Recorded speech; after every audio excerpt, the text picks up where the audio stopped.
Bismillahirrahmanirrahim. Assalamualaikum warahmatullahi wabarakatuh. Alhamdulillahirabbil alamin wassalatu wassalamu ala asyrofil anbiya'i wal mursalin wa ala alihi wa sahbihi rasul jemain. Alhamdulillah, bersyukur pada Allah Subhanahu wa taala. Salawat salam pada Nabiullah Muhammad sallallahu alaihi wasallam.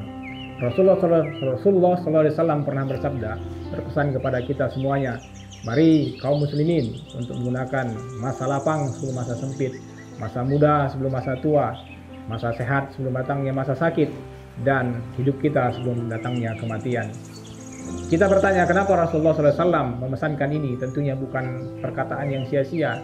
Kita melihat bahwa Rasulullah SAW menginginkan umatnya agar dapat mengatur waktunya semaksimal mungkin, menggunakan waktunya sebaik mungkin. Dalam bahasa manajemen kita mengenal manajemen waktu. Masa muda sebelum masa tua, tentunya di masa muda kita mengetahui begitu banyak potensi yang harus bisa kita berikan, sehat fisik, kuatnya pemikiran, kemudian waktu yang begitu lapang. Mari bagi yang masih muda, gunakan waktu kita, manajemen waktu kita, atur waktu kita untuk diisi dengan hal-hal yang bermanfaat sehingga kita menjadi orang-orang yang beruntung. Kemudian Rasul juga berpesan kepada kita semuanya, gunakan waktu lapang kita sebelum nanti datangnya waktu sempit.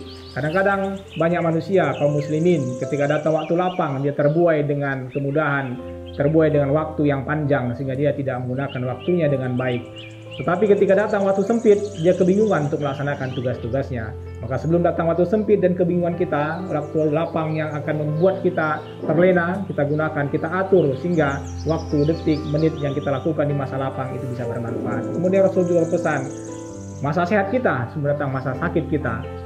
Banyak orang ketika masa sehat, dia lupa untuk mengisi kebaikan, dia lupa untuk menyiapkan sesuatu yang akan datang ketika mungkin datang masa sakit. Maka Rasulullah SAW bersabda, berpesan kepada kita semuanya, ketika kita sehat, mari kita gunakan kesehatan kita untuk memberikan hal-hal yang bermanfaat.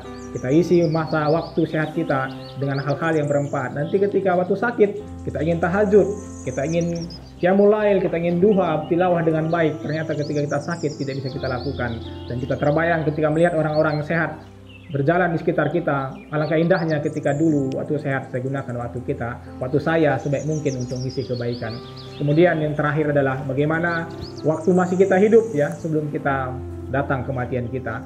Artinya Rasulullah SAW juga menginginkan kita tidak hanya merencanakan kegiatan-kegiatan kebaikan-kebaikan di dunia, tapi bagaimana kita bisa merencanakan bagaimana nanti ketika mengakhiri hidup kita. Di masa hidup kita sudah memikirkan amalan apa yang akan kita tunjukkan, amalan apa yang kita bawa nanti ketika menghadap Allah Subhanahu wa taala. Sehingga tidak hanya merencanakan kehidupan di dunia, kehidupan akhirat pun Rasulullah SAW bersabda, berpesan kepada kita untuk kita persiapkan sebaik mungkin. Dengan apa? Dengan perbanyak amal kebaikan, dengan 3 poin pertama tadi, masa muda, masa lapang, masa sehat, kita isi dengan hal bermanfaat, mudah-mudahan hidup kita ya seluruhnya terisi dengan kebaikan sehingga itu menjadi bekal kita menghadap Allah Subhanahu wa taala. Mari kaum muslimin seluruhnya mendengarkan pesan ini, kita gunakan, kita manajemen waktu kita sebaik mungkin sehingga detik, menit, hari, minggu, tahun nanti kita mengakhiri hidup kita menjadi orang-orang yang beruntung karena semua waktu kita gunakan untuk hal-hal yang bermanfaat. Terima kasih. Assalamualaikum warahmatullahi wabarakatuh.